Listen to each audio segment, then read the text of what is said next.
Bienvenidos y bienvenidas al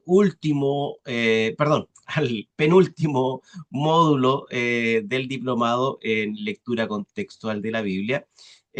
Vamos a iniciar un pequeño viaje por las cartas de Pablo. Más bien, lo que vamos a tratar de hacer es aprender a leer las cartas, y esto no significa que vamos a leer todas las cartas, sino que vamos a ir tomando ciertos lugares, ciertos espacios para aprender a leerlo. Pero como es contextual, lo que necesitamos justamente es entender el contexto de la vida de Pablo para de ahí aplicarlo al conocimiento y a la lectura de la Biblia, de tal forma que nosotros podamos lograr eh, un acercamiento de lo que Pablo pudo haber querido decir cuando escribió tal o cual carta. También vamos a aprender a que no todas las cartas son de Pablo, ya digo, Pablo escribió de puño y letra. Eso es una. Pero hay registros también en que fue Pablo el que inspiró el texto, pero sin embargo no lo escribió. Por ejemplo, el libro de Éfeso, que Pablo no lo escribió, y de hecho la carta dice a Éfeso, pero probablemente sea una carta muy general que circulaba de iglesia en iglesia. Y esta se escribió o a finales del primer siglo o a inicios del segundo. Entonces ya Pablo no existía. Pablo muere, lo más probable, ¿cierto?, en el 64 por ahí, y Pablo ya no estaba. Sin embargo, sí, sus recuerdos quedaron, y esos recuerdos son los que produjeron la carta a los Efesios, y no es que Pablo la haya escrito de puño y letra. Sin embargo, su teología y su pensamiento están dentro de esa carta, y por eso se dice que es una carta de Pablo, ¿ya? Pero de las cartas que escribió Pablo directamente, conocemos siete, que son las que escribió, y ya vamos a irlas viendo para que ustedes las puedan saber cuáles son. Nuestro gran problema con Pablo no es el problema de Pablo, el problema es nuestro, ¿ya? Generalmente, y lo hemos hablado también en algunas de las otras exposiciones que hemos tenido, especialmente cuando vimos el Nuevo Testamento, ah, que el malentendido con Pablo no pertenece al primer siglo. Y esto es una cuestión que yo les invito a que ustedes se lo graben muy, pero muy, pero muy bien dentro de sus mentes. Nada de lo que nosotros leamos en el Nuevo Testamento, nada de lo que nosotros leamos en el Nuevo Testamento, eh, es algo que hayamos traspasado del primer siglo al siglo XXI intacto. No existe. De hecho, prácticamente todos los escritos del Nuevo Testamento eh, sufrieron ciertos cambios con el tiempo. Y no estoy hablando de cambios de la escritura, sino que estoy hablando de cambios en la interpretación de los textos. Las primeras comunidades lo interpretaron bien porque ellos estaban ahí.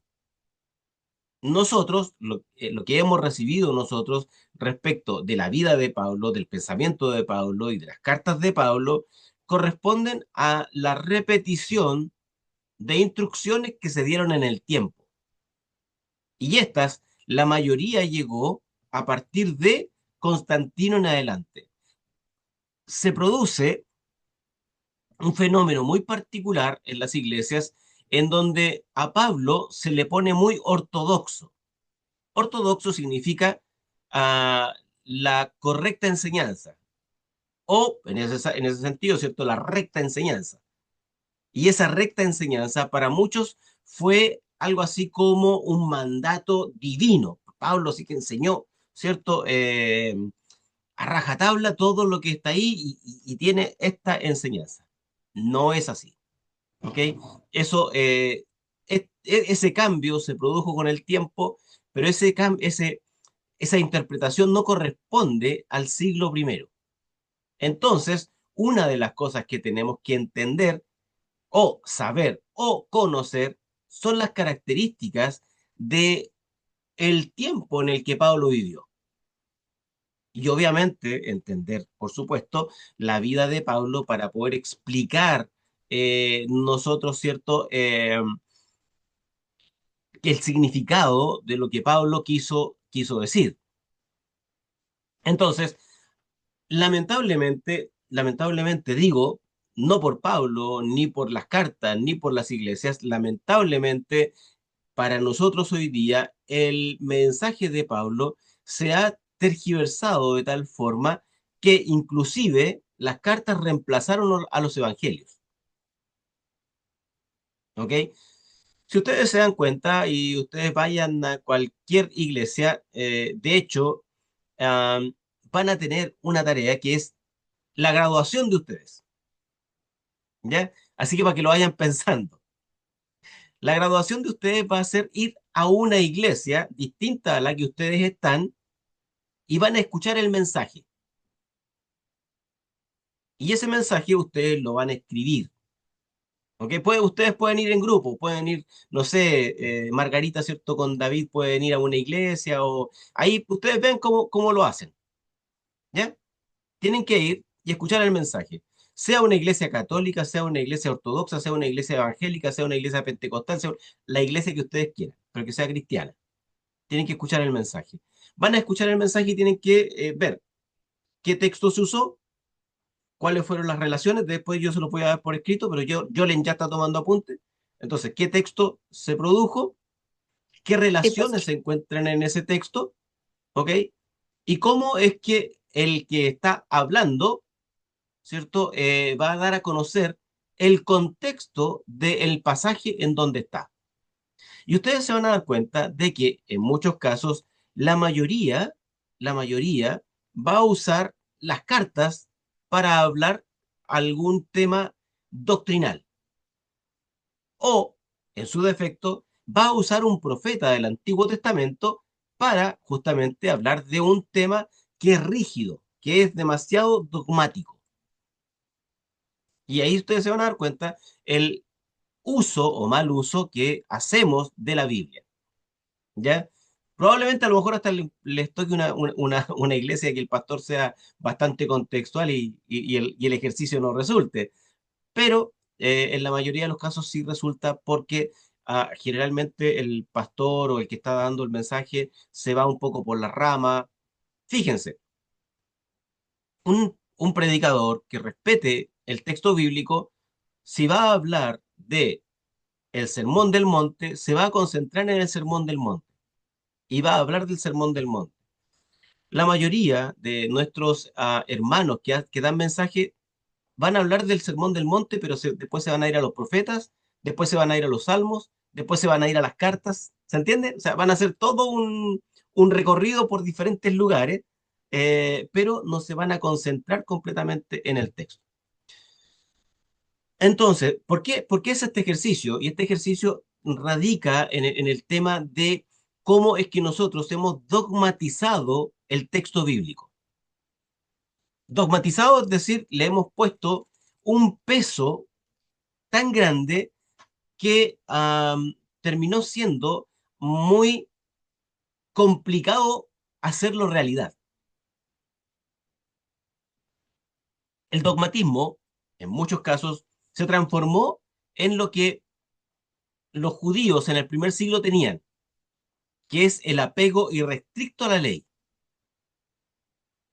No se escapaban ni para un lado ni para el otro. Eran demasiado, demasiado, demasiado rígidos con la ley. Bueno, el mundo cristiano se volvió demasiado, demasiado rígido con los textos del Nuevo Testamento, cuando en realidad los textos nacen solos. No hay ningún texto, no hay ningún texto que nazca con otros textos, ¿ya? Aunque Marcos sirve de base para Mateo y para Lucas, Mateo y Lucas escriben de manera independiente, porque escriben para comunidades independientes. El Nuevo Testamento, desde Mateo hasta Apocalipsis, son puros documentos sueltos. Son puros documentos sueltos. ¿Ok? Documentos que estaban aquí, estaban allá, estaban en esta iglesia, estaban en esta otra, pero no es un documento que haya nacido en un solo momento, sino que es una producción literaria. ¿Se entiende? Es una producción literaria. Y como producción literaria, entonces todo libro tiene su contexto. Tiene un contexto lingüístico, es decir, en qué idioma se escribió, ¿ok? Tiene un contexto histórico, es decir, hay algún momento en la historia en donde ese texto se produjo. Tiene un contexto narrativo, que es el contexto, ¿cierto?, que nos está comentando el texto. Es el comentario, ¿cierto?, de lo que está ocurriendo. Ese es el contexto narrativo. Pero también tiene un contexto social, es decir, se produce en un momento en que la sociedad judía o el movimiento cristiano, cierto, tiene ciertas características, pero también tiene un contexto político, es decir, un momento en la historia en donde todo esto se produce. Y por último, tiene un contexto teológico, es decir, eh, una producción de pensamiento. Es decir, alguien pensó que, por ejemplo, el Sermón del Monte servía para que los judíos sintieran la figura de Jesús superior a la figura de Moisés. ¿Me explico? Ese es el contexto teológico. Es decir, el, el que está escribiendo está pensando en cómo esto le va a servir a su comunidad a partir, ¿cierto?, de ver a Jesús muy superior a Moisés. De hecho, el libro de Mateo se piensa justamente a partir del Pentateuco. ¿Ya? Jesús es el nuevo poseedor de la ley, va a ir hasta un monte en donde le va a hablar a su gente y a partir de ese monte entonces él va a enseñar nuevas leyes que son mucho más profundas y humanas que aquellas que enseñó Moisés. Ese es el contexto teológico. ¿Me estoy dando a entender? Por favor, alguien que me hable, les escucho,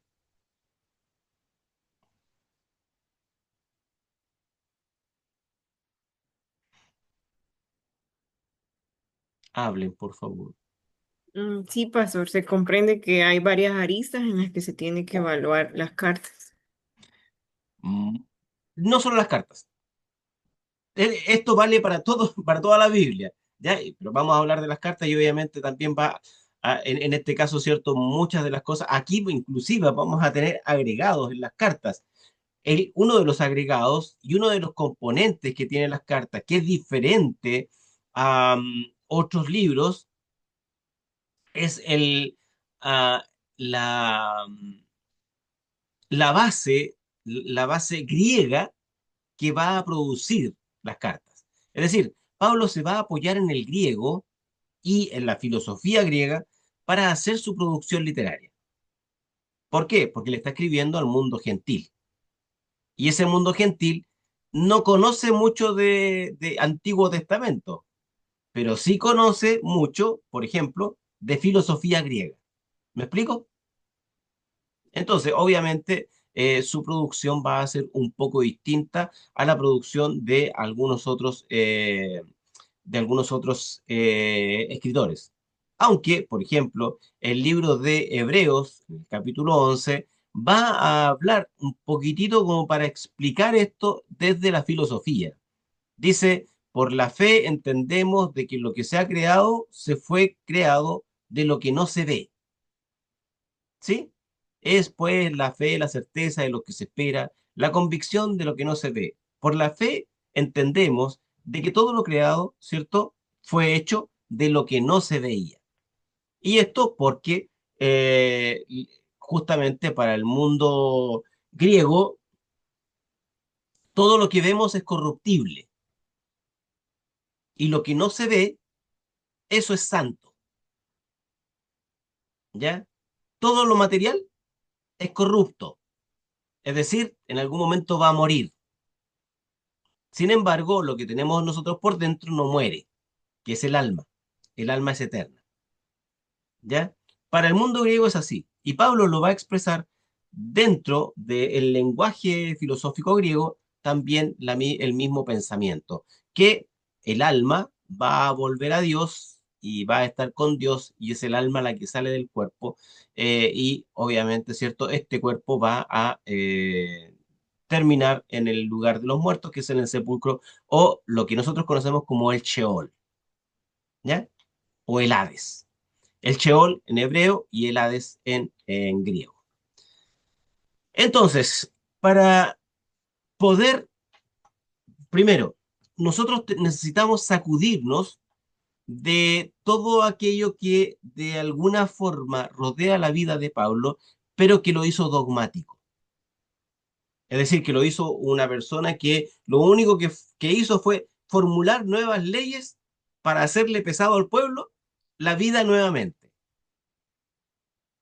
La pregunta, ¿cierto?, que cabe aquí, Jesús dijo, ustedes van a conocer la verdad y la verdad los va a hacer libres. ¿Por qué está ese texto puesto? ¿Por qué es que existe ese texto? La libertad no se produce por la rigidez de la ley, sino por la libertad de amor con la que yo puedo actuar. Y esa libertad me la da la acción de Jesús en mi persona. Y Jesús dijo, ¿cierto? Amarás a tu prójimo como a ti mismo. Entonces, en ese sentido, la libertad está unida al amor. Pero, ¿qué libertad podría haber si de la ley judía pasamos a la ley paulina? ¿Cuál libertad sería esa? ¿Qué libertad tendríamos? ¿Tendríamos libertad? ¿O es que de una ley caemos a otra ley? Fíjense, Jesús predicó de la libertad a partir de su acción entre el pueblo. Es decir, a Jesús no le importó que fuera sábado si alguien lo necesitaba y obviamente entonces él actuó en día sábado tal como podría haberlo hecho eh, Dios mismo estando al lado de su gente. No le importó que fuera sábado. Sin embargo, la rigidez de la ley decía que en el día sábado no se podía hacer absolutamente nada y Jesús se salta la rigidez de la ley. Fíjense, en el mundo cristiano hoy día, solo pónganse a pensar en la cantidad de argumentos que tenemos para decirle a la gente, mira, no, es que lo que pasa es sí, tú eres libre en Cristo, pero no puedes hacer esto y esto otro. Tú no puedes ir aquí, allá o en cualquier lugar. O sea, ¿de qué libertad estamos hablando cuando, sí, Jesús nos habla de la libertad de la ley, caemos en otra esclavitud distinta? ¿Cuánta libertad existe dentro del pensamiento cristiano? ¿Cuánta libertad existe para que las personas realmente sean libres? Por otro lado, ofrece, ofrece la iglesia hoy esa libertad. Ofrece la iglesia hoy esa libertad de acción en donde yo puedo ser yo. Y si me la ofrece, ¿en qué sentido me la ofrece? ¿Para qué me la ofrece? Entonces, Pablo tiene unas raíces potentemente judías, obviamente porque él es judío. Pablo es judío. Y esto también ustedes tienen que grabárselo, pero profundamente en la mente. Y escríbanlo con letras rojas en la primera carta que vean de Pablo, que es Romano. Pongan como título, Pablo no fue cristiano. Pongan, Pablo no fue cristiano. Pablo fue un judío creyente en Jesús, porque el cristianismo todavía no existe. En tiempos de Pablo, el cristianismo todavía no existe como una religión independiente, como una religión aparte del judaísmo. No existe, no hay. Recién el cristianismo va a partir de manera un poco más individual a partir de mediados del siglo segundo en adelante. Estamos hablando que Pablo ya va a haber muerto aproximadamente 90 años y después de esos 90 años recién, entonces el cristianismo va a comenzar a ser un movimiento independiente del judaísmo, porque en el año 85 los expulsan. Pero después de que los expulsan, en realidad ellos comienzan a reunirse de manera particular, pero todavía no se perciben como un movimiento independiente. ¿Me estoy explicando? Entonces, Pablo no fue cristiano, y si Pablo no fue cristiano, entonces fue judío, un judío creyente en Jesús. Entonces, ese título, judío creyente en Jesús, les tiene que dar a ustedes la pauta para entender a Pablo. Pablo es judío, de tomo y lomo. Pablo conoce el judaísmo, conoce las reglas, conoce las leyes, conoce los 10 mandamientos, conoce los 633 preceptos. El tipo es judío. Sin embargo, creyente en Jesús. Esa parte es re importante también, porque Pablo va a tener que reelaborar su vida judía a partir del conocimiento que va a adquirir de Jesús. ¿Se entiende? Va a reelaborar su vida, se va a replantear la vida. Pero Pablo no la va a replantear para producir otro esquema rígido. El judaísmo es un esquema rígido, ¿ok? Es un esquema rígido. No hay posibilidad de pensar por sí solo. De ahí que a Jesús se le trata como hereje y a los seguidores de Jesús se les trata como herejes, ya que la palabra herejía significa libre pensador.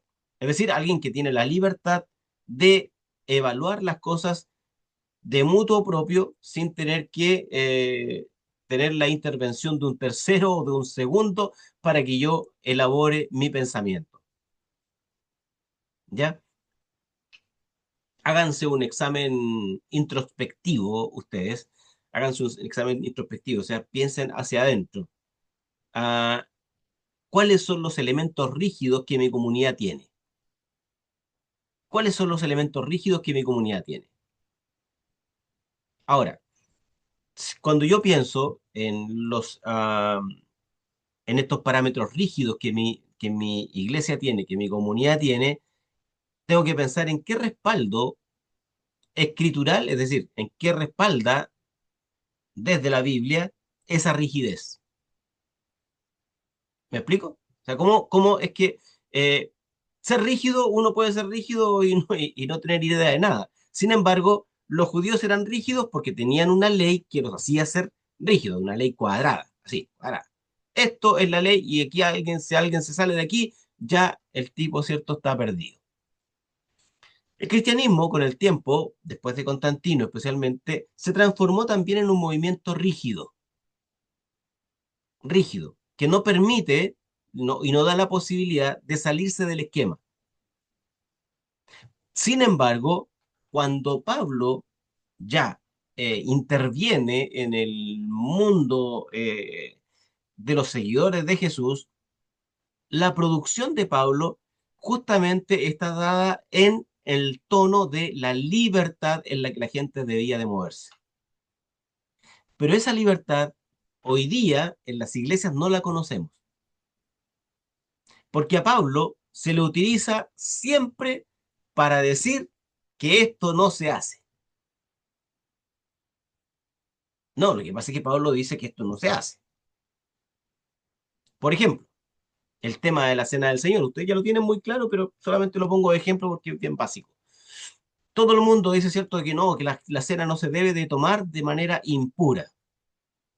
Entonces, entonces, a los pastores de muchas congregaciones que son conservadoras o fundamentalistas le exigen a la gente que tiene que, si tiene a alguien a quien pedirle perdón y tiene que, es todo un cuento para poder tomar la cena. No, la cena del Señor no es un momento de acercamiento con Cristo, sino que es un momento en donde yo me doy con una piedra en el pecho y entonces yo me digo que soy demasiado pecador para estar tomando la cena, entonces tengo que purificarme antes. Eso es rígido. ¿Me estoy explicando? Eso es cuadrado, sí. Tiene que ser así. De otra forma, no es. Hay otros elementos que son también muy rígidos. Por ejemplo, hay comunidades que dicen que si uno no se bautiza, no se salva. Aunque ustedes no lo crean y aunque ustedes puedan decir, "Oh, pero ¿cómo de dónde sacaron eso?" Sí, existe. Hay iglesias que dicen, ¿cierto?, que el que no se bautiza no se salva. Porque hay un texto que dice, si el que creyere y no fuere bautizado. Sin embargo, no entendemos el contexto de por qué se dijo eso, en dónde se dijo y cómo se dijo. ¿Ya? Me voy, me voy explicando.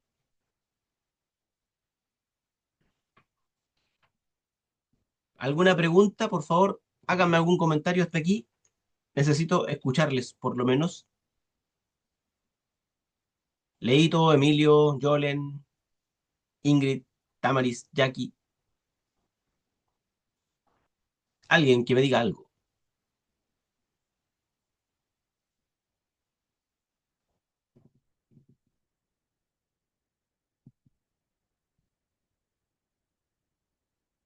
Recuerden de que durante estas dos clases que quedan, ustedes tienen que hablar aquí y también en el chat. Ya, no solamente para el chat. Así que por favor, alguien dígame algo para saber que estamos en un diálogo y no es un monólogo. Julita, bienvenida. Gracias por acompañarnos. Amén, pastor. Vamos, que alguien se tire al agua, por favor.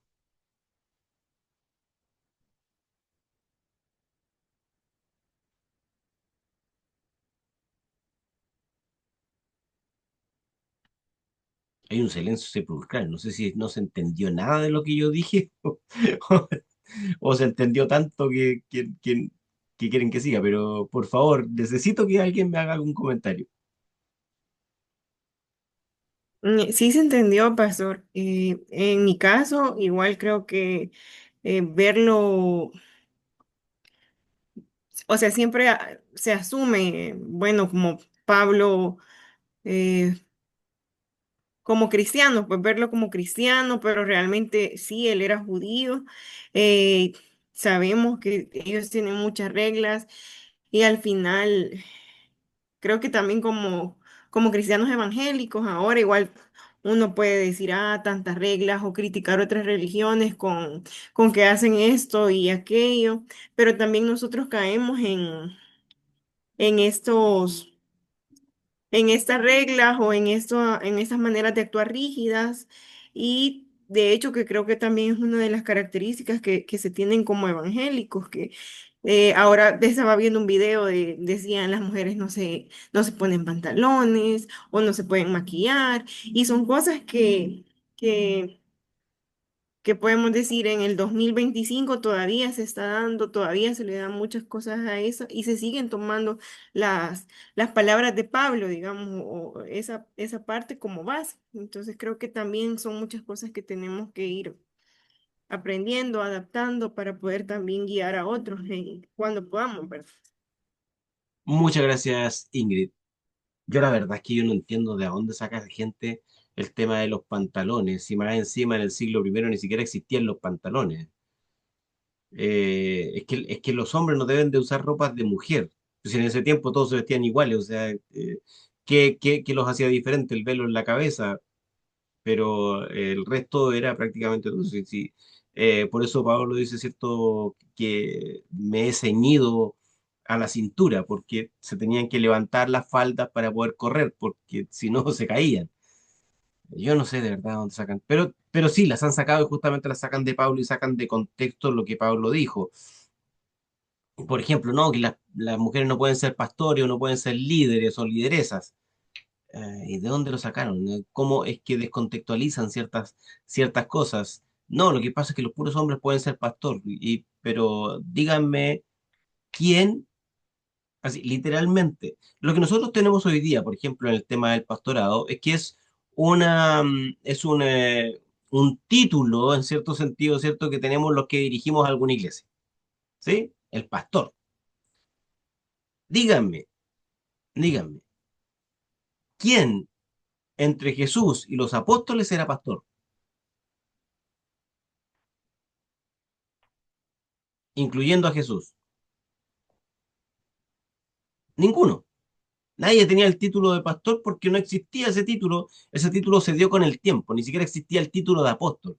El título de apóstol, o más bien dicho, la palabra, el vocablo, el concepto apóstol en el griego es ser enviado, punto. O sea, es tener un envío, pero no existe un título, no existe, aunque Pablo dice, ¿cierto? En la iglesia hay maestros, pastores, hay esto y esto otro, pero eso se dio con el tiempo. No es una cuestión que haya nacido con el cristianismo, se da con el tiempo. Jesús dice, yo soy el buen pastor, pero no está hablando del pastor, está hablando de yo soy el buen pastor, yo soy el que cuida las ovejas. Está hablando de ese tipo de pastorado, está hablando de alguien que se preocupa por el piño de ovejas, ¿cierto?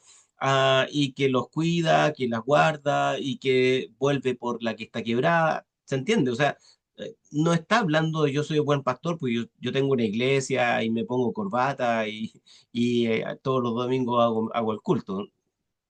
Esas cosas las hicimos nosotros con el tiempo. ¿Por qué es bueno entender que Pablo no fue cristiano? Porque para poder entender la vida de Pablo, entonces no tenemos que partir del cristianismo, tenemos que partir de su judaísmo. Tenemos que conocer el judaísmo de Pablo para poder entender a Pablo. A Pablo no lo podemos entender a partir de los dogmas que la iglesia sacó del Nuevo Testamento, pero que lo sacó con el tiempo. Pablo nunca quiso ser dogmático. Las cartas se escriben en función de la necesidad comunitaria. Repito, las cartas, las cartas son una producción en función de la necesidad comunitaria. Y esa necesidad se da a partir de las preguntas que le hacía a Pablo. Por ejemplo, supongamos que Margarita va a quedar con 35.000 preguntas después de esta clase. Entonces, Margarita, ¿qué es lo que va a hacer? Aunque tiene a David al lado, pero ¿qué es lo que va a hacer? Me va a escribir a mi WhatsApp y me va a decir, pastor, tengo dudas en esto, esto y esto otro. ¿Qué voy a hacer yo? Le voy a responder a Margarita las dudas que tiene. ¿Sí? Ahora, mi respuesta no es un dogma, es una respuesta a sus preguntas. No le estoy diciendo, si tú no haces esto y esto otro, tú no, ¿cierto? No vas a entrar en el reino de los cielos. No, yo le estoy respondiendo a las preguntas. La producción de las cartas de Pablo son en relación a las preguntas que las comunidades tenían respecto de tales o cuales temas. De ahí que ustedes van a ver que las cartas, si bien hay temas que se pueden tocar en una u otra carta, las necesidades entre comunidades es distinta. No todas tienen la misma necesidad. Margarita me puede escribir 4 preguntas respecto de la clase. ¿Sí? Damari me va a enviar 3. Leonardo me va a enviar 5. Emilio me va a enviar 2.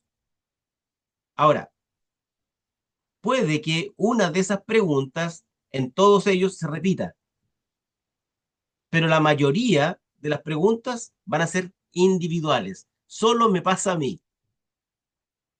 Y por lo tanto, solo le pasa a la comunidad a la que le preguntó. ¿Ya? Pablo le va a preguntar a la iglesia de Corintio, oye, pero ¿y qué pasa con esta cuestión? Tenemos ahí a una persona, ¿cierto?, que tiene filiación con un cosanguíneo. Es decir, ¿cierto? Hay incesto dentro de este lugar. ¿Eso ocurre en todos los lugares? No, no ocurre en todas partes.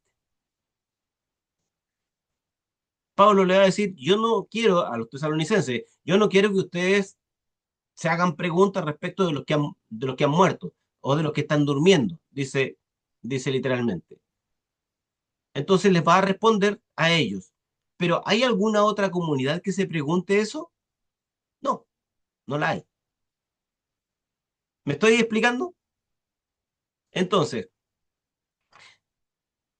para poder entender eso, y vamos a ir conociendo poco a poco el tema y la vida de Pablo, para poder entender eso, sin embargo, una de las primeras preguntas que tenemos que hacernos y contestar de manera, am, de manera muy de corazón, así como con, con el corazón así como en la mano.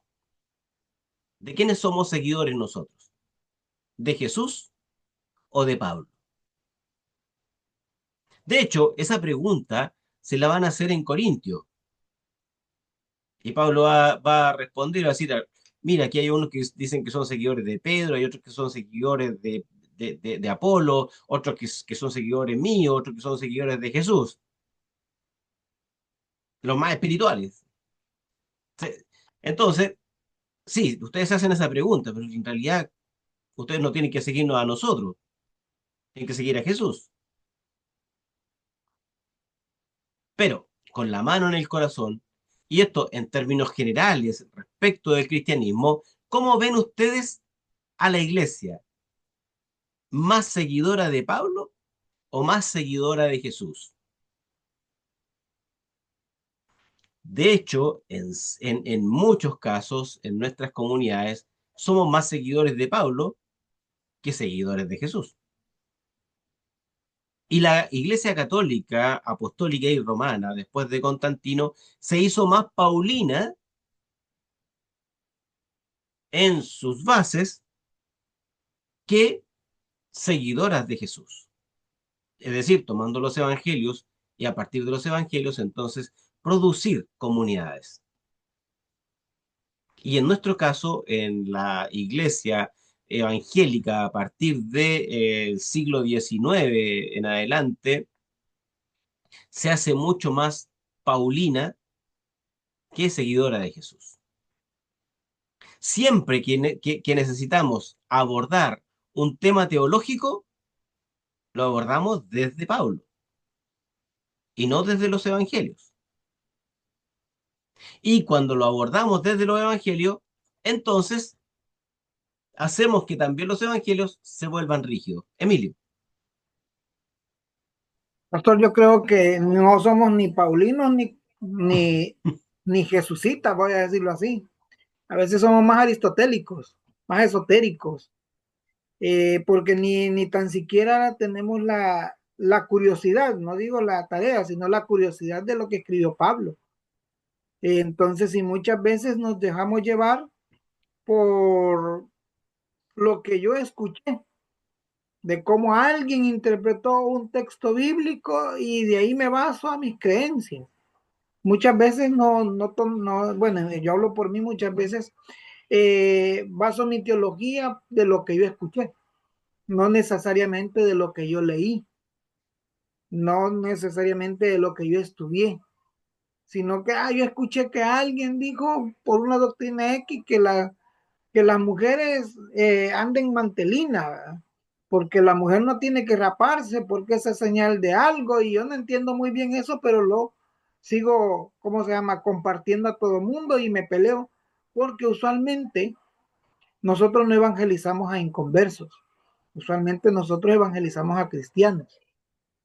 No sé si me voy a entender con ese concepto, sino que yo quiero que el cristiano entienda mi punto de vista de la teología. Y por eso, no, es que la Biblia no dice eso. Y entonces, por eso entramos en discusiones entre cristianos de quién es más, que cuál es la mejor teología, que si usar pantalones, si que la mujer cae en la congregación, que mejor no calle, mejor que hable. Entonces, y en eso de repente sacamos cosas del Apocalipsis que ni entendemos y que ya se cumplieron, que no se han cumplido, en fin. Entonces, realmente no somos ni paulinos ni jesucitas, pues. A veces somos más aristotélicos o qué sé yo, de otra tendencia, otro pensamiento libre, pues. No sé, esa es mi opinión, pastor.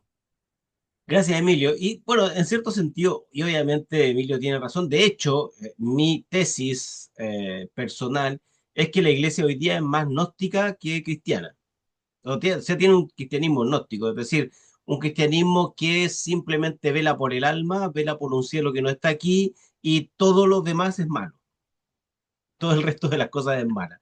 Y el conocimiento y la producción de conocimiento y todas esas otras cosas que, fíjense, en realidad el cristianismo sería tan sencillo, creo que se los dije en algún momento, pero el cristianismo sería tan sencillo como hacerle caso a Jesús cuando dijo yo les voy a dejar una nueva ley.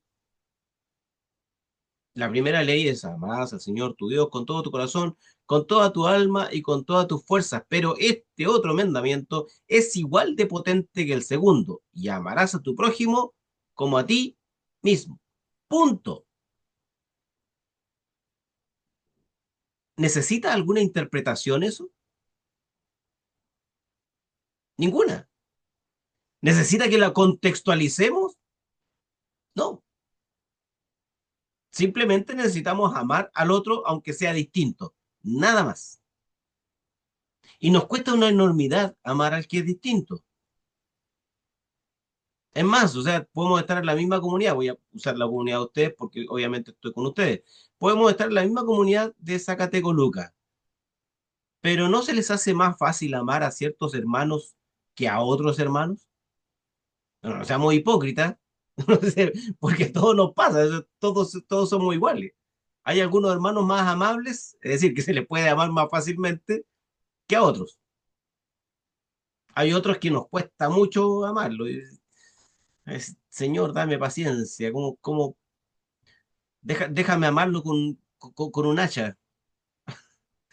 Eh, pero se entiende, o sea, el tema era tan fácil haber hecho eso. Sin embargo, después la cosa se fue enredando, se fue complicando y necesitamos después ir explicando un montón de producción literaria que se produjo con el tiempo, que terminó en cierto sentido enredando las cosas.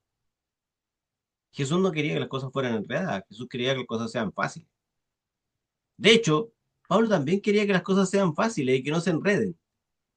Sin embargo, a alguien le pareció que era tan fácil que esto había que enredarlo, que esto había que complicarlo.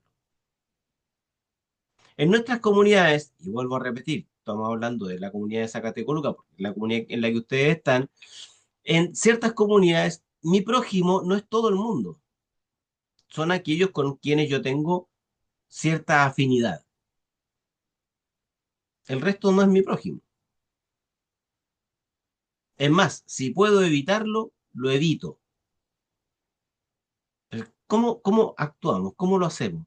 Y esto, vuelvo a repetir, sale de todo este malentendido de cómo es que finalmente, como decía Emilio, ¿cierto? No terminamos siendo seguidores de nadie,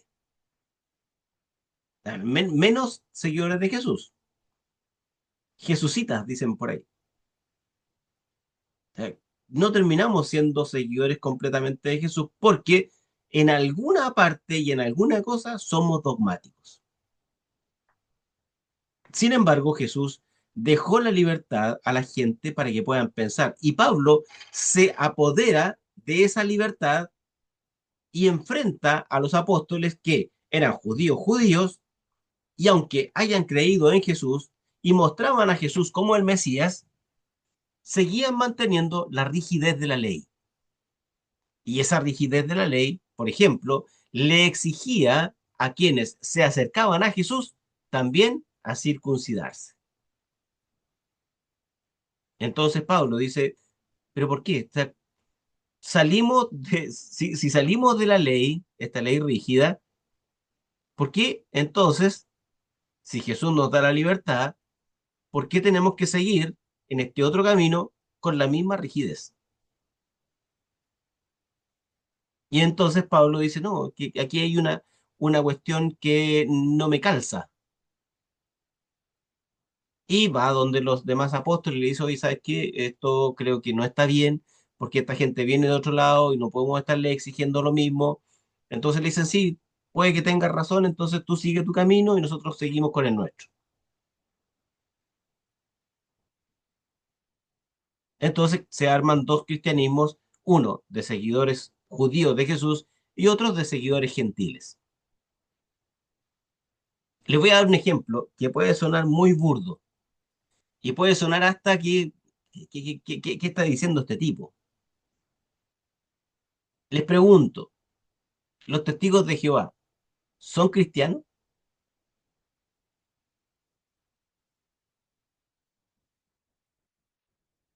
No, son testigos de Jehová.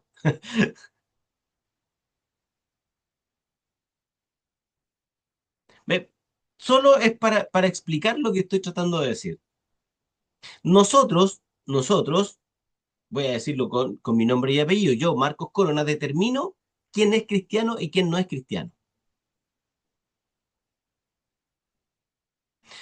Si ustedes le preguntan a un testigo de Jehová qué documentos del Nuevo Testamento utiliza, les va a decir que prácticamente utiliza los mismos textos que utilizan ustedes.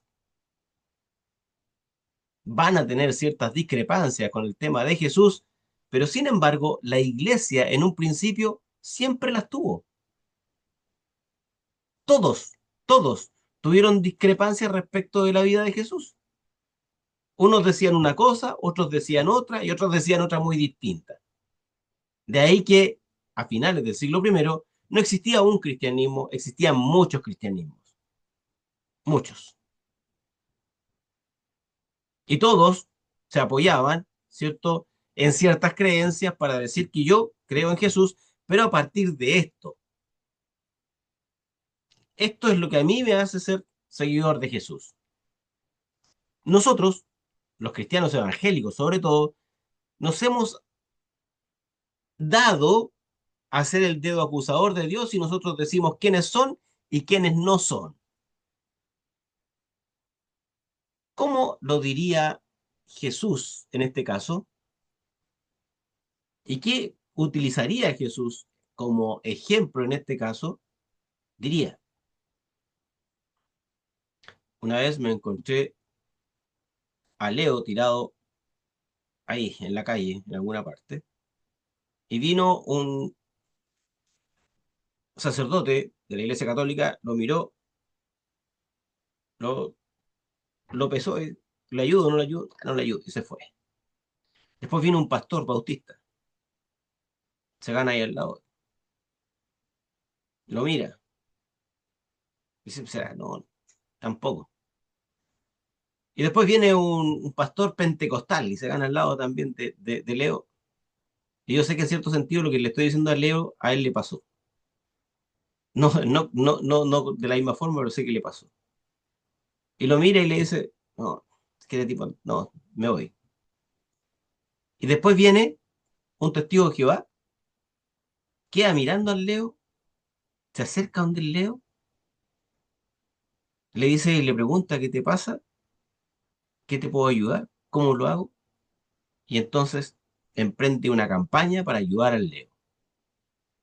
Y lo ayuda. Según esa percepción, ¿quién es el cristiano en el grupo? El testigo de Jehová. No es el pastor, no es el sacerdote, no, es el testigo de Jehová. Nuestra creencia parte del dogma, no parte del ejemplo. El pastor bautista, no, que pastor bautista.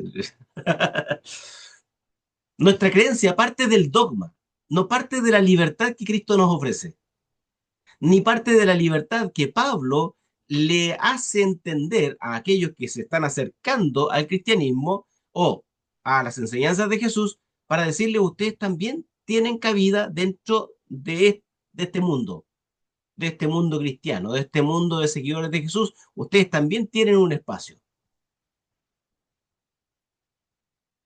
No es el pastor, no es el sacerdote, no es el encargado de alabanza, no es cierto el encargado de ministerio social, ni es el encargado del ministerio de evangelismo, no, es aquel que de alguna forma se pone en el lugar del otro, aunque este tipo sea testigo de Jehová. ¿Qué nos hace heredar el reino? ¿Entender el dogma y llevar el dogma a cabo? ¿O comportarnos como Cristo se comportaría? Y Pablo entiende tan bien eso que entonces Pablo va a querer comenzar a salir de ese mundo que que de alguna forma le ha hecho a él perder la visión, le ha hecho perder de vista lo esencial, le ha hecho perder de vista la vida misma. ¿Cómo es que él se ha perdido en esa vida? ¿Cómo es que él se ha... Fíjense, el momento de Esteban, cuando es que Pablo ahí ya cae en cuenta, esta cosa no está bien, esta cosa está mal, esta cosa no pintaba bien. El arresto de Esteban, que lo hacen exactamente con los mismos cargos que le hicieron a Jesús y todo lo demás, eh, Esteban va a hacer una defensa espectacular sobre el judaísmo. De hecho, toda la base que utiliza Esteban es la base del judaísmo. Entonces va a ser muy consecuente Esteban, pero quienes le están escuchando, entonces comienzan a decir, no, es que este tipo está mal, o sea, eh, está tan mal que nos está haciendo ver que realmente los que estamos mal somos nosotros, y esto no puede ser. El juicio de Esteban es tan irregular, que dice el texto que a Esteban lo sacan de la ciudad. ¿Ustedes saben por qué sacan a Esteban de la ciudad para lapidarlo?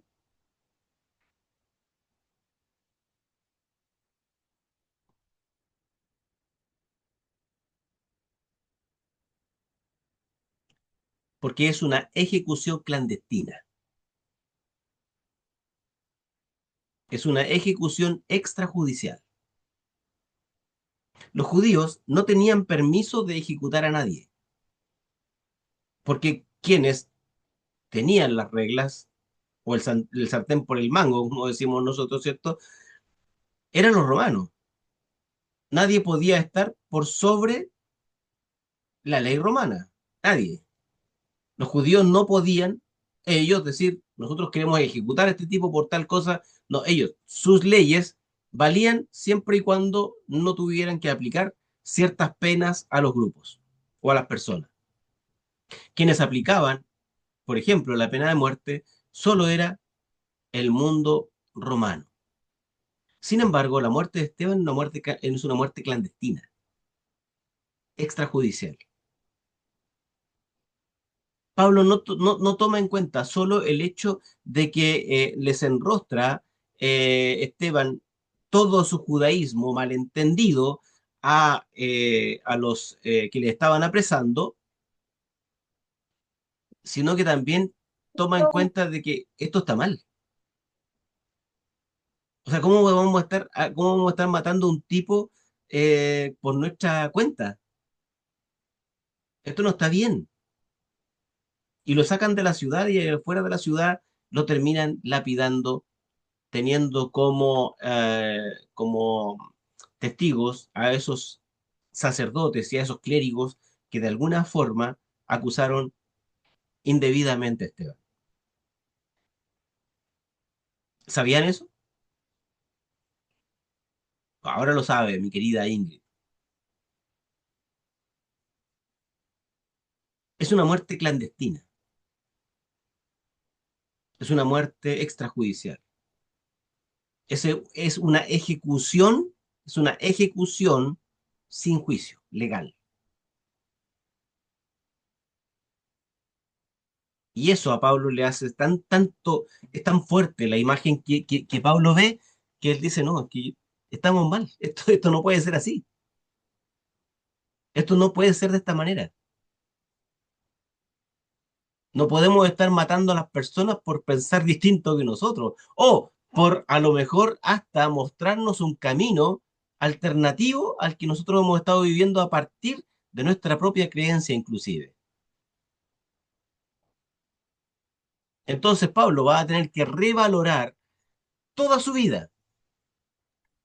Sin embargo, sin embargo, mi querida Jackie está intermitente. La veo y no la veo. Eh, Sin embargo, Pablo se ha transformado para la iglesia cristiana en el mayor héroe del cristianismo.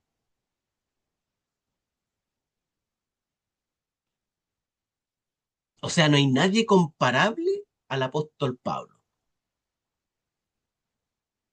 Pablo es superior a cualquier otro apóstol. Es un héroe épico. Lo hacemos prácticamente un superhéroe. Es un mártir sobrenatural. Pero ¿no será que la historia que nos contaron nos hizo darle tanto énfasis a Pablo? Pablo en Corintios va a decir, nosotros no somos nada. Pablo va a decir, no, ni Apolos es algo, ni Pedro es algo, ni, ni yo soy alguien.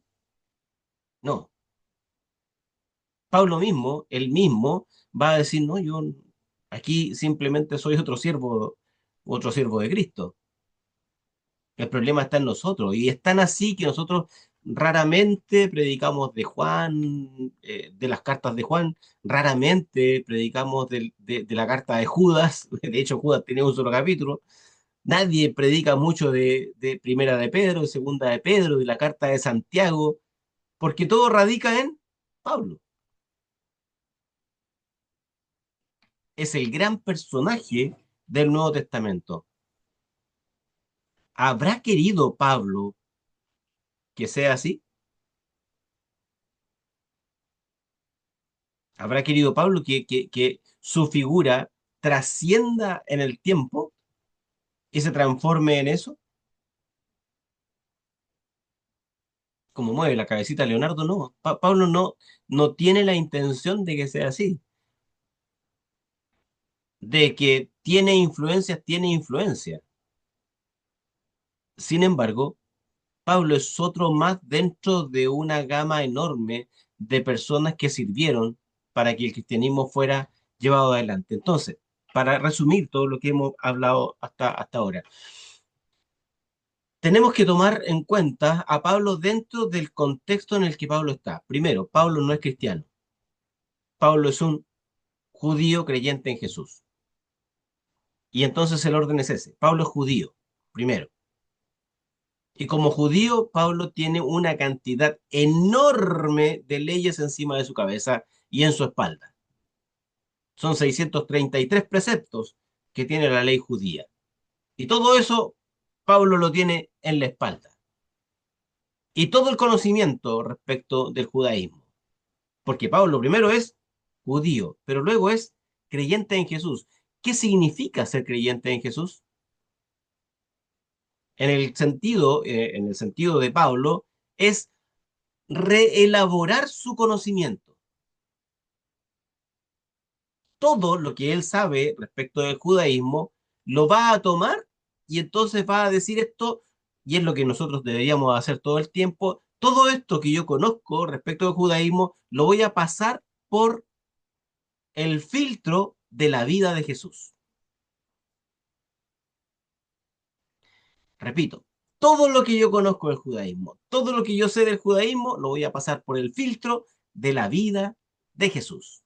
Si el filtro resiste, entonces es que yo estoy en lo correcto. Si el filtro no resiste, es porque en realidad tengo que revisar lo que sé. ¿Sí? Pablo va a decir, todo lo tengo por basura, por haber ganado a Cristo. Cuando él dice, todo lo tengo por basura, por haber ganado a Cristo, significa que todo el conocimiento que él tenía en realidad lo desecha por este conocimiento superior a través de Jesús. Se me fue Jolen para la tarea. Entonces, primera tarea para la semana, aparte del video que van a tener que ver. Ustedes van a hacer aunque su lista sea muy básica, del conocimiento que ustedes poseen del cristianismo, van a responderse que del cristianismo yo digo que es basura. Miren lo que estoy diciendo. Me volví loco. Capaz que alguien se quiera hacer harakiri aquí. Pero nosotros convertimos el cristianismo en el segundo judaísmo. Hemos convertido el cristianismo en el segundo judaísmo. Y el judaísmo era muy rígido. El judaísmo era muy dogmático. Entonces, nosotros vamos a repensar qué es lo que creemos. Y ustedes lo pueden anotar, no para que yo lo vea, sino para que ustedes lo puedan saber. ¿Qué es lo que yo creo en el cristianismo? Ta, ta, ta, ta, ta. De toda esa lista que ustedes hagan del cristianismo, ¿qué de eso en realidad no me sirve? Porque nosotros también, como cristianos, tenemos que hacer una revisión de lo que conocemos. Todo lo que conocemos realmente puede pertenecer a la idea de Jesús. ¿Qué haría Jesús en nuestro lugar en tales o cuales circunstancias? ¿Qué es lo que haría Jesús si entrara en nuestro templo? Fíjense, un día le pregunté a la inteligencia artificial, trabajando ahí con la inteligencia artificial, un día se me puso idiota y le dije, ya, continuamos mañana porque no me entendiste. No sé si no me entendió o yo no me di a entender, pero me di la alegría de decirle idiota. Bueno, un día le pregunté a la inteligencia artificial, si Jesucristo viniera hoy al mundo, tal como vino en el primer siglo, ¿qué haríamos con él, los cristianos? ¿Saben lo que me respondió la inteligencia artificial?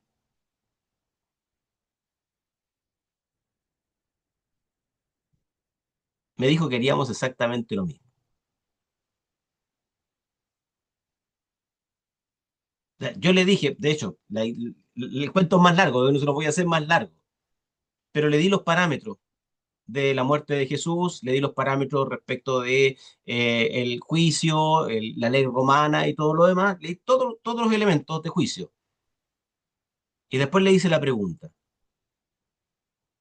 Y la inteligencia artificial, después de haber recabado todos los antecedentes y los datos que pudo haber recabado de todo lo que conoce en el mundo de la Internet, me dijo que el cristianismo haría exactamente lo mismo que hizo el judaísmo. Por lo tanto, volveríamos a matar a Jesús.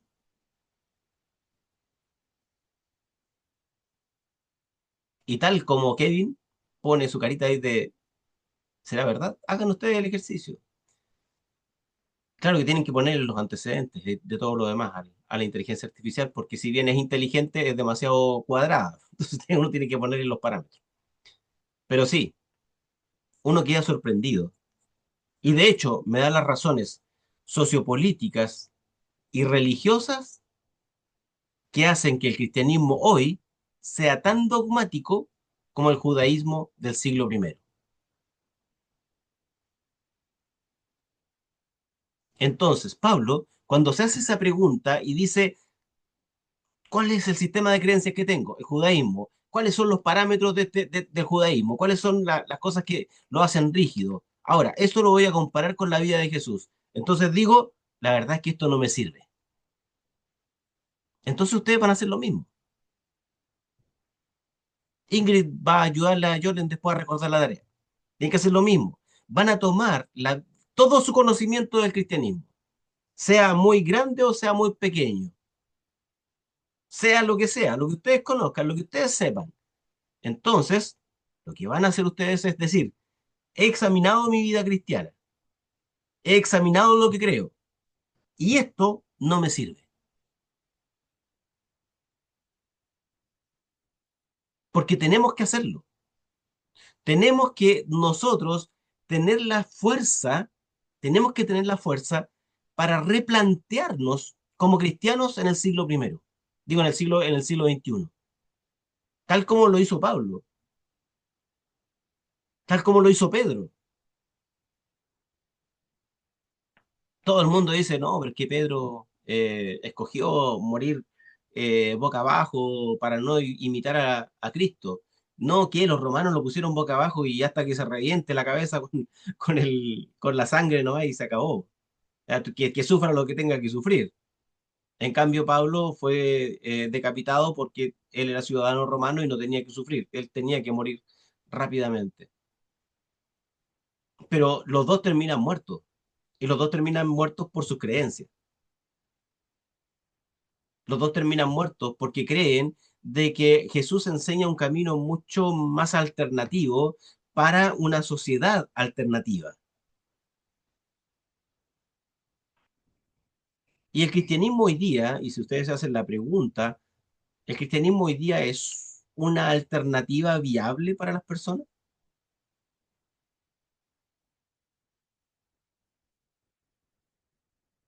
No, no se preguntan si Jesús, porque Jesús es la alternativa viable para las personas. Estamos hablando de la institución llamada cristianismo.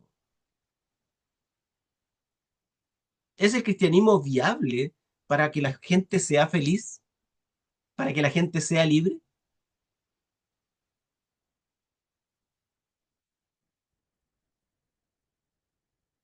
En dónde es que se pierde el horizonte de decir, como hace Emilio, sí, dice no, la confusión que tenemos a veces en nuestras mentes, ¿cómo lo hacemos? ¿Qué es lo que hacemos? ¿Cómo podemos ser tan honestos con nosotros mismos y ser tan honestos con las comunidades que nos rodean para poder entender si realmente el cristianismo puede ser una alternativa viable para ser feliz en la sociedad de hoy?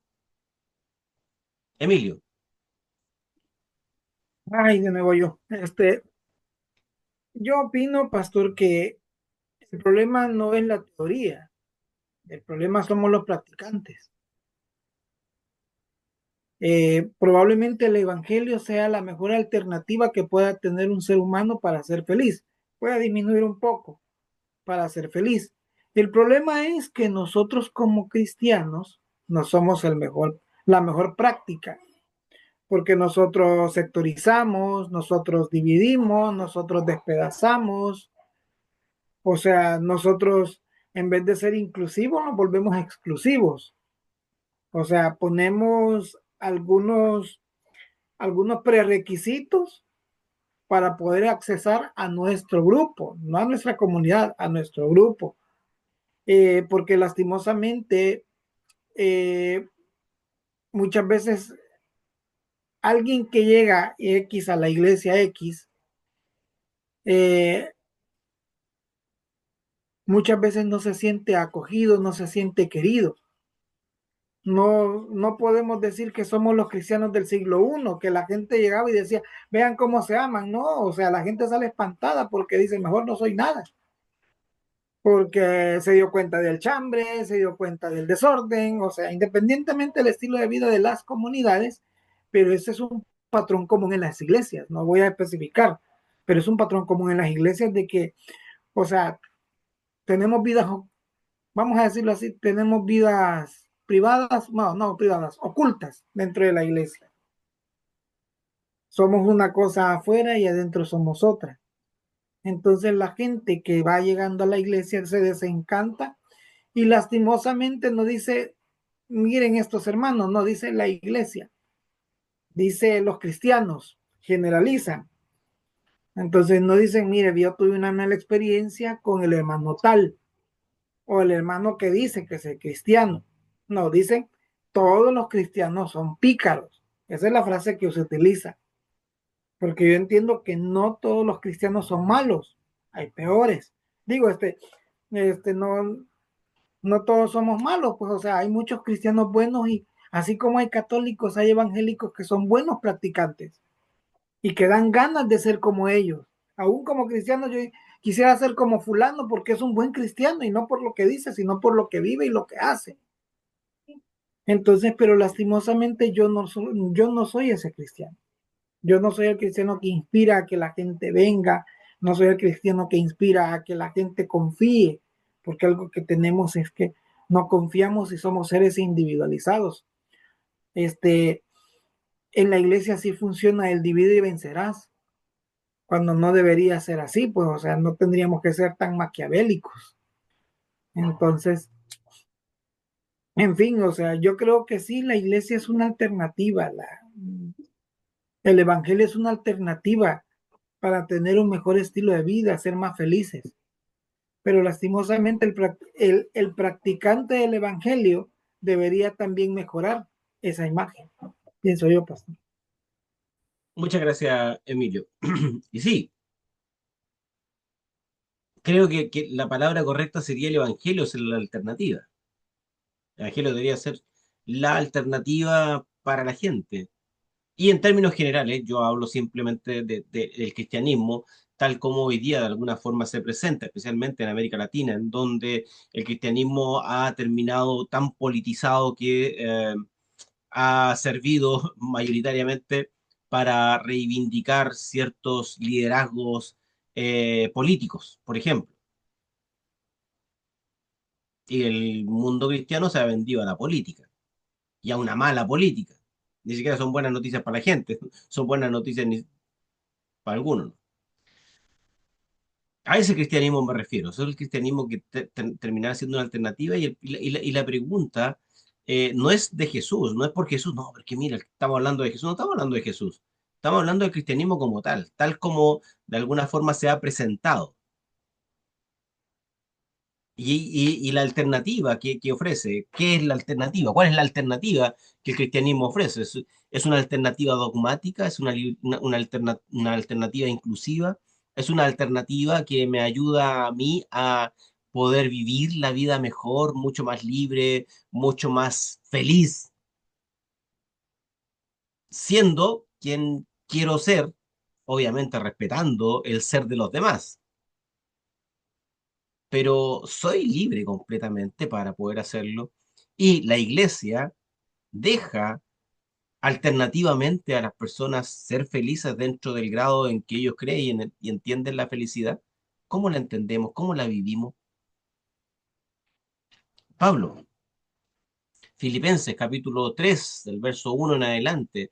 Por lo demás, hermanos, gozados en el Señor. A mí no me es molesto poderles escribir siempre las mismas cosas.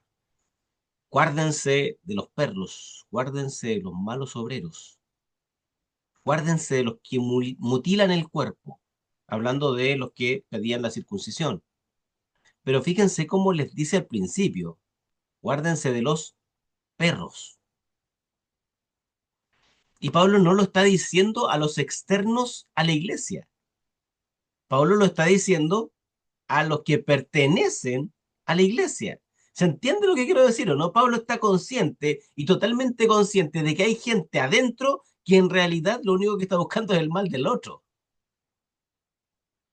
Guárdense de eso, por favor, le dice Pablo, guárdense de los que mutilan el cuerpo, porque nosotros, los que sí somos circuncisos, va a decir Pablo, o sea, yo soy de la circuncisión, los que en espíritu, los que en espíritu eh, servimos a Dios y nos gloriamos en Cristo, no teniendo confianza en la carne. Cuando Pablo dice, cuando no teniendo confianza, eh, no teniendo confianza en la carne, no está hablando de esta carne, no está hablando de esta carne, no está hablando que yo tengo carne aquí.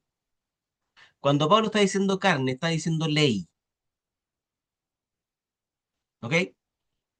Voy a leerlo teniendo en cuenta eso.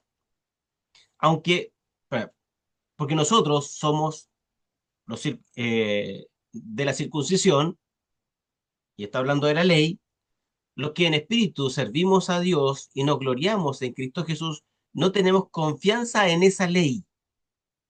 Aunque yo tengo también de qué confiarme en la ley. Léalo así, no carne. ¿Ok? Porque eso después se ha malentendido, como que somos carnales, no somos espirituales. Cuando está hablando de que no somos carnales, es no estamos apegados al estricto rigor de la ley. Así debe de entenderse. Aunque yo tengo también de qué gloriarme, dice Pablo, confiar en la carne, si alguno piensa que tiene de qué confiar, yo tengo más. Y aquí nombra las cosas por las que él tiene de por qué gloriarse. Circuncidado al octavo día como cualquier otro judío, del linaje de Israel, de la tribu de Benjamín, hebreo de hebreos, y en cuanto a la ley, fariseo.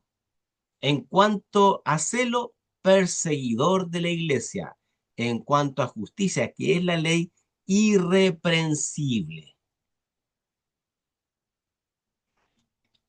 Van a tomar estos textos que están aquí, que los leí hasta el verso 7, y si ustedes se van a dar cuenta de que esta rigidez de la que está hablando aquí Pablo es la rigidez de la iglesia.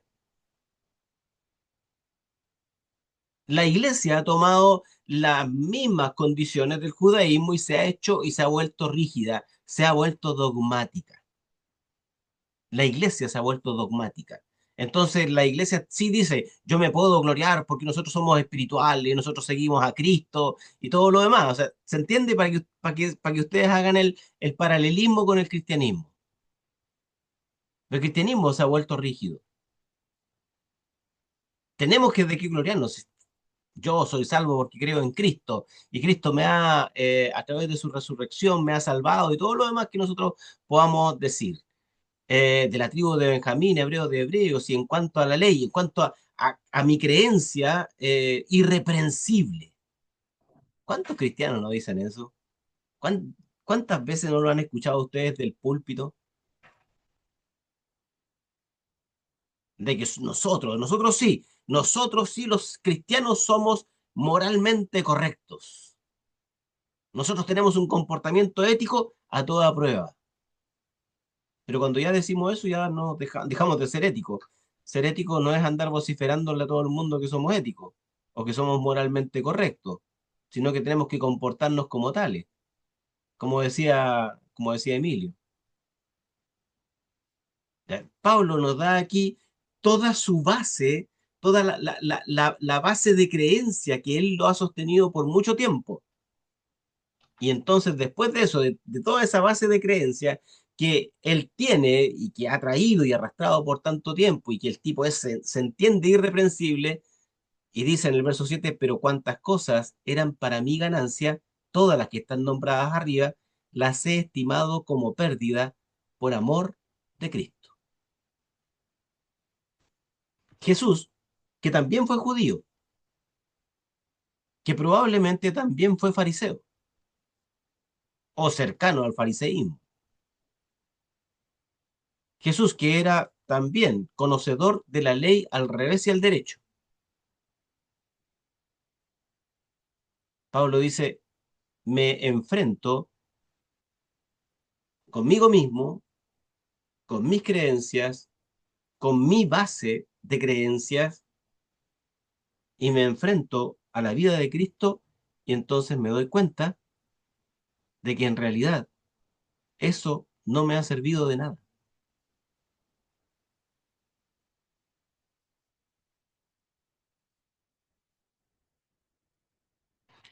Mi ganancia está en haber puesto la vida de Jesús como el parámetro por el que yo tengo que medirme. Jesús es el parámetro, no es lo que yo creo, ¿se entiende? No es el nivel de creencia que yo tenga.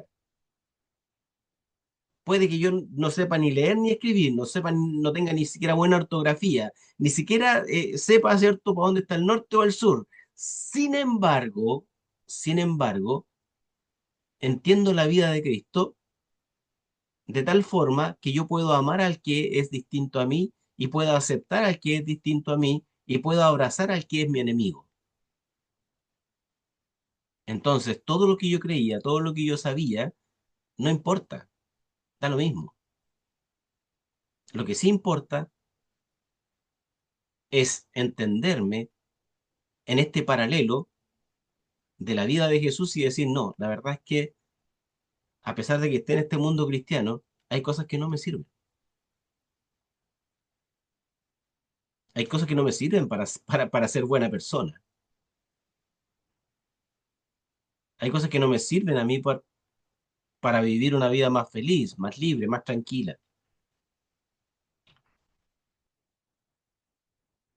Entonces, para resumir, y con esto vamos a ir terminando, ustedes ya saben cuál va a ser su tarea. Van a tener un video que ver que en realidad es de la vida de Pablo y ustedes van a tener un resumen todavía mucho más importante de eso y no es tanto. Pero ustedes ahora lo que van a hacer justamente es repensarse a partir de su creencia. ¿Qué es lo que ustedes creen? ¿Cómo lo creen? ¿Cómo lo viven? ¿Y qué de todo eso a ustedes no les sirve? ¿Qué de ese sistema de creencia que ustedes tienen no les sirve? ¿Qué es lo que vamos a desechar por ganar a Cristo? ¿Qué es lo que vamos a desechar para poder enfrentarnos a la vida de Cristo? Decir, sí, esto tengo que dejarlo atrás. Pablo se enfrentó a eso. Pablo dice que él estaba ciego, que él no podía ver, porque toda esa luz de Cristo de alguna forma lo encandila a tal punto que él se da cuenta de que ha vivido, en cierto sentido, una vida de mentira. Y prefiere dejar esa vida de mentira atrás, prefiere dejar esa vida de mentira de lado por vivir una vida más cercana a lo que Cristo pudo haber vivido, que renuncia, Jesús renuncia a tener una vida cómoda, Jesús renuncia a tener una vida religiosa tal como la tenían todo el resto de los judíos de su tiempo. Jesús renuncia a la idea de quedarse callado ante la opresión del mundo romano.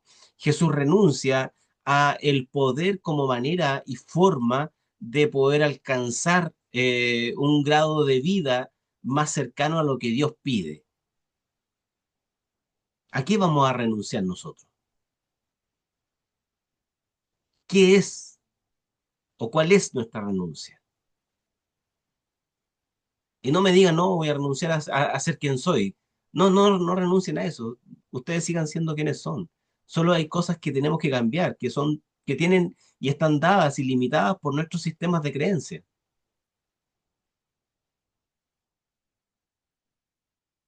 Pablo siguió siendo muy celoso, porque después también, cierto, va a ser en cierto sentido celoso de lo que cree y entiende de Cristo. Pedro va a ser un tipo demasiado llevado a su idea y eso va a ser hasta el final de su vida. Sin embargo, ellos de alguna forma también dijeron, hay cosas que sí, tenemos que dejar de lado. Hay cosas que no nos sirven en este sistema nuevo que he encontrado en Jesús. ¿Qué voy a hacer? ¿Cómo lo vamos a hacer? Por lo tanto, su primera tarea es una reflexión de aquello que creemos y de eso que creemos, qué es lo que yo tengo que dejar de lado.